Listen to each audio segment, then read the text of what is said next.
tuze kuvyerekeye u Rwanda aho ishyirahamwe Lantos Foundation rya hano i Washington DC riharanira uburenganzira bw'ikiremwa muntu n'ubutungane byagaragaje ko Rusesabagina atahawe ubutungane bukwiye. Mugenzi wacu Tim Harris Ishimwe yavuganye n'umuyobozi warwo Katrina Lantos Sweet. Yes, well, we believe that the court's verdict today was a travesty and, quite honestly, a complete miscarriage of justice. Turashaka ko imyanzuro y'urukiko uyu munsi mu rubanza rwa Paul Rusesabagina yari yo kumurenganya, kandi mu by'ukuri ntabwo ubutabera bwubahirijwe. Paul Rusesabagina ntabwo yigeze abona ikintu cy'ubutabera mu Rwanda. Rero imyanzuro y'urubanza rwa Rusesabagina turayibona nk'ibintu bibabaje cyane, ariko nta nubwo byatunguranye, kuko tuzi neza ko umuntu wese unenze Paul Kagame ahura n'ingorane, aterwa ubwoba, agafungwa, agahimbirwa ibyaha, kandi hari nabo birangira bapfiriye muri gereza hanze y'imipaka y'u Rwanda. Ibi byose rero biriyongera ku rubanza rw'uyu munsi rwa Paul Rusesabagina. Paul Rusesabagina ntabwo yari mu rukiko ubwo rwasomaga imyanzuro yarwo ku byaha ashinjwa.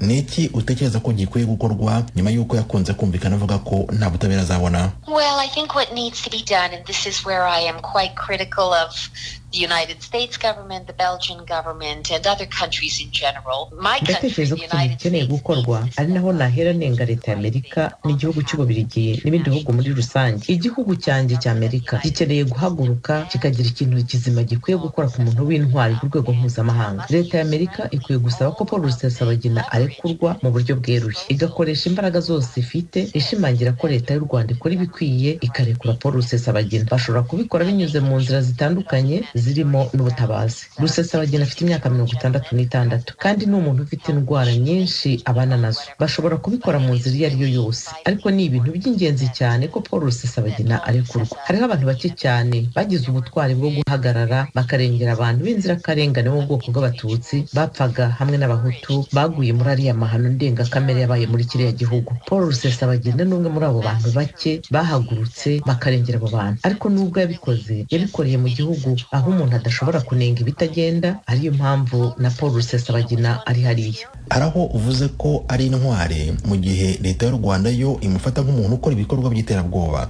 Ibyo bintu bibiri ubihuza gute? Well, because the government of Rwanda has made accusations which they have no evidence for and which are false. Kubera ko leta y'u Rwanda yashyizeho ibirego idafite ibimenyetso kandi by'ibinyoma. Icyo barenganyiriza Paul Rusesabagina rero nuko yanenze ubutegetsi bwa Perezida Kagame. Ikindi cyabateye uburakari nuko Paul Rusesabagina azwi ku isi yose bitewe n'ubutwari yagize muri jenoside. Afite ahantu ho kuvugira, aribyo byatumye Perezida Kagame agerageza gucecekesha, gutera ubwoba no gufungura umugabo. So urgent from Kagame's perspective to try and silence and intimidate and imprison this man. Paul Rusesabagina yakatiwe igifungo cy'imyaka 25. Uratekereza ko kuba yarikuye mu rubanza atari yabaye intandaro yo gukatirwa igihano kiremereye mu gihe wenda iyaza kuguma mu rubanza rukarangira akaba yasaba n'imbabazi byari kumugabanyiriza ibihano? No, I don't think so. I think Paul Rusesabagina was making a very principled statement by his insistence on boycotting what was a complete ntabwo ariko mbitekereza. Ntekereza ahubwo ko ibyo Paul Rusesabagina yakoze ari byo byari bikwiye, ashingiye ku buryo yabonaga urubanza ruzagenda. Yabonaga ko amategeko atazubahirizwa kugira ngo abone ubutabera binyuze mu mucyo. Rero ukurikije ibyo warangiza ukagira kwizera ko uzahabwa ubutabera, byari kuba ari ikosa rikomeye. Thank you very much, Dr. Katrina Lantos, Perezida wa Fondasiyo ya Lantos. Ndagushimiye cyane ku mwanya wahaye Ijwi ry'Amerika. Yes, I'm very happy. Ndishimye cyane, wakoze cyane kumpamagara no gukora kuri iyi nkuru ikomeye. Ishyirahamwe Lantos Foundation ryahaye agashimwe Paul Rusesabagina mu mwaka wa 2011 kubera uruhara rwiwe mu kurokora abari bahungiye muri Hotel de Mille Collines mu mwaka wa 1994. Tukivuga kuri iyo nkuru, ubushinjacyaha buvuga ko buzokunguruza ku ngingo yafashwe ku munsi wa mbere yo guhanisha Paul Rusesabagina igihano cy'imyaka 25. Sentare nkuru iburanisha ibyaha birengera imbibe n'ibyaha by'iterabwoba mu Rwanda yamuhamije ibyaha birimwo n'iterabwoba, ariko ubushinjacyaha bwari bwasavye ko afungwa burundu. Umuvugizi w'ubushinjacyaha bukuru mu Rwanda Faustin Nkusi yaganiriye n'Ijwi ry'Amerika atangura abwira mugenzi wacu Venuste Nshimiyimana uko bakiriye ingingo ya sentare. abantu bakora ibyaha nk'ibi baba bakwiye guhanwa ku buryo mu by'ukuri twumva bidasanzwe hakurikijwe amategeko yumvikana. Twasanze rero mu by'ukuri tugomba kuzicara tukareba icyo rwashinzweho tumara kubona kopi y'urubanza cyangwa se amatorewa tukayisoma tukayisesengura kuri buri muntu duhereye kuri Sankara tukaza kuri Herman tukaza kuri Paul Rusesabagina n'abandi bakurikiraho tukareba ibyashingiweho kuri buri muntu kugira ngo haboneke igihano, kuko twumvaga ko bagahawe ibihano birenze, ariko turumva icyemezo cy'urukiko tuzakijurira. Ariko hari bamwe basanga atarahawe ubutabera bukwiye. Ahangaha ndavuga nka Leta Zunze Ubumwe za Amerika, ndavuga nk'igihugu cy'Ububiligi ndetse n'imiryango iharanira uburenganzira bwa kiremwamuntu, ndavuga nka Amnesty International ndetse na Fondation Lantos yamuhaye umudari kubera ibikorwa ivuga ko yagize by'indashyikirwa mu mwaka wa 1994, ndetse n'umuryango we ukavuga ko uzajuririra uburyo urubanza rwabaye. Ibyo byo gukemanga imicire y'urubanza bavuga yuko rutabaye mu mucyo byo muvugaho iki? Ababikemanga ntabwo uzi n'icyo babishingiraho, kuko nibaza ko uru rubanza rwabaye ku mugaragaro, rwagiye no ku mbuga nkoranyambaga, ngira ngo nawe warukurikiye n'ubwo utari mu Rwanda. Impande zombi, haba ubushinjacyaha, haba abunganira abaregwa, harimo na Rusesabagina, bahawe umwanya uhagije wo kwitegura, wo gutegura imyanzuro yabo, wo gutegura court submissions mu rukiko.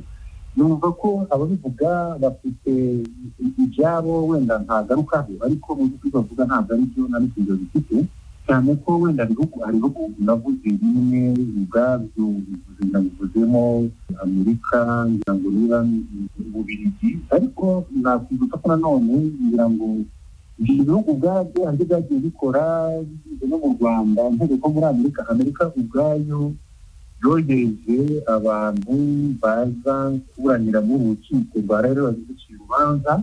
Kanada yohereje abantu mu Rwanda kuza Mali yohereje abantu kuza kubona mu rukiko, mu Buholandi IPR yohereje abantu ahangaha, mu Budage barabikoze, kugira ngo hari ibihugu byinshi bakorana, tugakorana n'ubushinjacyaha. Hari byinshi mu by'ukuri bakora, nabo bazi neza ko ibyo bavuga atari byo. Urubanza ruzaba rureba na rusome rwemeje ko u Rwanda mu by'ukuri ibyo bibazo byose bimaze kuvuga bidahari.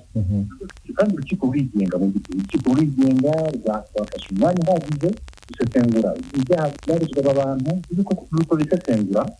None kuba Rusesabagina yarivanye mu rubanza akanga kuburana, avuga ko abona abamuburanisha basa naho babogamye, akavuga yuko amadosiye ye atayabonera igihe, ndetse ko ari nayo bamutwaye, akavuga yuko yahawe abamuburanira atihitiyemo. Ibyo byose musanga bitari bikwiye gutuma mwongera gutekereza ku micire y'urwo rubanza? Abamuburanira ngira ngo nibo yabihitiyemo, nta muntu wamubitiyemo mu by'ukuri. Ngira ngo yaratarenganizize kugeza n'igihe bava mu rubanza ngo bivanyemo. Wenda icyo navuga kuva mu rubanza ni uburenganzira bwe, yavuze ko yivanyemo, ngira ngo niba muzikabanje kwitaba bwa mbere. Ariko nanone ngira ngo yuko neza ko urukiko rwakomeje no kugira umumenyesha amatariki y'urubanza ruzabera, kuko wanavuze ko mu gihe cyose yakenera kugaruka mu rubanza azagaruka.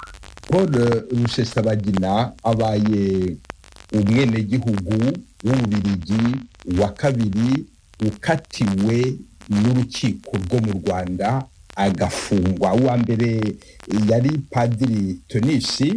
Byaje kurangira nuko Padiri Tonisi yoherejwe kurangiriza igifungo cye mu Bubiligi. Mwaba mutekereza ko bishoboka ko biramutse bisabwe Paul Rusesabagina yakoherezwa mu Bubiligi kuharangiriza igihano cye cy'igifungo? ngira ngo byo wenda biratandukanye kuko Rusesabagina n'umunyarwanda sinzi wenda kuvuga ko afite ubwenegihugu bw'Ububiligi ibyo ni uburenganzira bwe, ariko mbere na mbere ni umunyarwanda kuba yaragize igihano cye mu Rwanda yumva ari byo bikwiye bishoboka ko ajya gucyangiza mu gihugu, kandi niyo waba uri n'Umubiligi cyangwa se ukomoka no mu kindi gihugu warakoze ibyaha ukabikorera mu Rwanda ukabikorera abanyarwanda, nibaza uwo wese ko igihano yakirangiriza no mu Rwanda niyo yaba ari umunyamahanga. Faustin Nkusi, umuvugizi w'ubushinjacyaha bukuru mu Rwanda, ndagushimiye cyane ku bw'aka kanya uhaye Ijwi ry'Amerika. Namwe murakoze cyane.